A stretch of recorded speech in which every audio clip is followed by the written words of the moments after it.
numbers that are out today, as well as the push for campaign finance reform, is Blair Horner. He is the legislative director for NYPIRG, which released this study today. Thanks for joining me, Blair. Thanks for being here, Liz. Okay, so a little bit more about this. I mean, this should probably not be shocking to anyone, right? There are lobbyists, they are influential.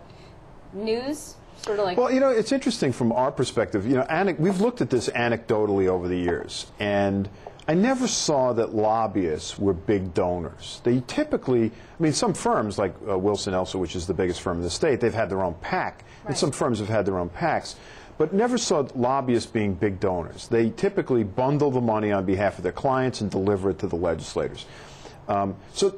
It's new to us that lobbyists themselves as individuals are now turning out to be big donors.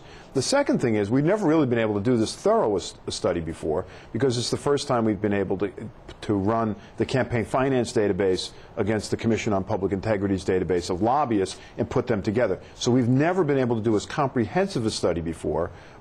And so that, to us, was, you know, would be fun to do that. And the second part is we'd never seen that lobbyists themselves were forking over the money on their own. Okay, and I mean, just to explain, I think it's pretty self-explanatory, but just to explain, you actually get, there's sort of a number of bites at the apple that lobbyists are taking here. In other words, they have access to the lawmakers, and then after they have access to the lawmakers, they, in the halls of the Capitol, and there are rules regarding lobbying, they then go to these, really in the shadow of the Capitol, these various different fundraisers, and drop off a check and have access again. That's right. I mean, it really is a brazen system, and we would argue a corrupt system. You have lobbyists are asking for favors during the day, and then at night, giving the people that they're asking the favors of, they're giving them money. Now, it's campaign contribution, so it's legal.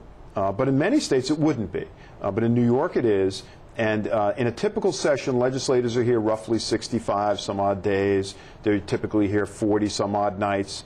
And on average, they held 200 fundraisers in Albany. And when lawmakers are holding fundraisers in Albany, they're not expecting their constituents to show up. This is the easiest money you can get in campaign contributions. It's money from lobbyists and their clients. It was actually a piece of the campaign finance reform that Eliot Spitzer tried to push through, and then I think also David Patterson, that would have banned fundraisers while the legislature is in session within a certain radius of Albany. But I want to talk about this very interesting breakdown that you guys did, not sort of outside of what you're talking about, piggybacking on these numbers. You said that the top lobbyist donors are Alphonse D'Amato, the former U.S. Senator, who's given $58,950. This is just in 1 year, right. Correct? And then underneath that, now we should say that D'Amato is a Republican power broker, was responsible largely for the rise of George Pataki, but these days has been awfully cozy with Democrats. And then the second one is Brian Mara. Now, he is often found on the Assembly side of things, very close to Assembly Speaker Sheldon Silver. Sure. Most interesting, top recipients of lobbying money in 2009 is Andrew Cuomo, $320,540. That's a lot of money from lobbyists, from a guy who is talking about cleaning up Albany. Well, you know, on the lobbyist side, just taking a look at the D'Amato, Mira, et al. Side, with lobbyists, they are in the business of developing relationships. So for them, money flows to power. And what they want to do is develop relationships with people that call the shots.